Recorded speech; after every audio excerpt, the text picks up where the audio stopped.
That gives them an idea of the health and value opportunity of their business, a very high level assessment now, and they haven't had to spend any money Yeah. or anything more than 20 minutes to fill that out, Wow. and they already get value. I Yeah. then use that report to move into a free advisory session with them. Okay. So people are like, "You give that away for free?" And I'm like, "Yeah, because they've given so much of themselves for decades, Mm. and everything that they want in terms of help, they got to pay for." And it's very uncommon to give so much up front. So I give Yeah. them free 2 hours of my time. Mm. And at the end of that, we've prioritized the need to value enhance the business. We've recognized they don't know what um, what they want in terms of life. Yeah. They haven't been prioritizing that. They don't know what wealth they need to retire. So they're running this business as a going concern with a lot of unknowns. And they're starting to then realize, okay, I have under realized value. I have unaddressed needs and desires. So I need to now do the work and dive into this. And because I've spent some time with them, they trust me. Yeah. I do not close them then. I then follow up for a partnering call. Mm. And at the partnering call, they've had time to sink in everything we've talked about. Yeah. They've got time to think about it, probably call a few of their friends, Yeah. talk to their wife or husband, and they're like, I'm ready to start the work.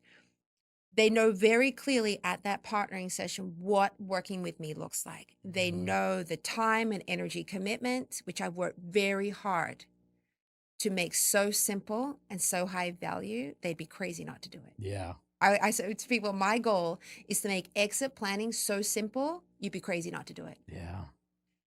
So they know exactly what to expect. We set up our meeting rhythms from the get go. I get them onto my platform and we just start.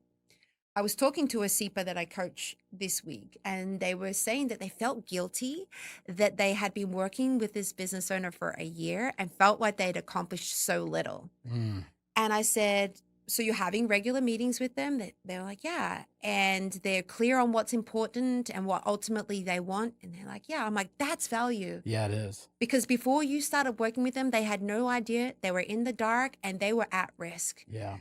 Their capacity to do this work and engage their teams to help them will come.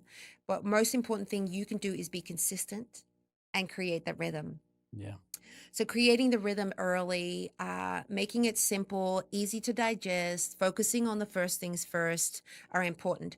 But the preparation for me is all in that first conversation Yeah. because I'm not going to go spend thousands of hours researching them, calling Hmm. around, whatever.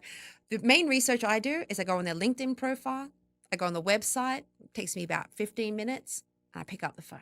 Yeah. That conversation gives me the data I need to move to the next stage. We as CEPAs do not need to have all the answers. Yeah. We do need to follow the data Mm. and we need a process that works.